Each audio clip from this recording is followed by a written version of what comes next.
因應極端災害，由着內政部補助辦理災害應變中心，佮着119異地搶救的中程計劃中，衛星電話採講的電負案，雖然總經費只有705萬，不過到底合約是不是需要來定法則？尤其以這間丹納斯風帶造成的設備無法度使用，引發無共政黨的議員討論。未通無法做，啊，你隨在人啊！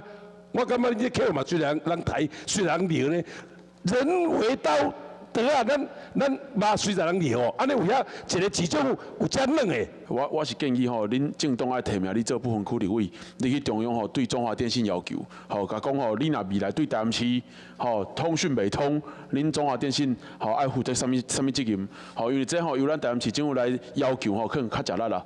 中央他統一去採購的嘛，吼，公發給我們地方照單全收啦。因為國內通訊業者只負責代理申請，因此有議員提復議的動議案。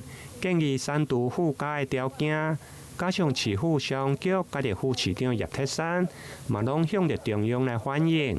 因此，議長建議點付歸點付，法則擱再另外案來處理。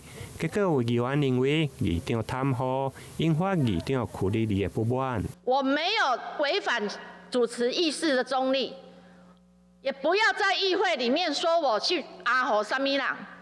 中華電信關我什麼事？在這一次的丹納斯風災當中，其實最慢恢復的就是通訊這個部分。那因為這3家業者的確在反應上的確很慢，也比較被動一點。除了中華電信，衛星行動電話系統設備的建置原本是一件好代誌，不過因為各種的事，採講的合約是不是需要來定法則，各方有無共的意見。不過，根據商局後來所提服務契約，內面確實已經有定租費的減免。台南新聞林跟楊順懷採訪報道。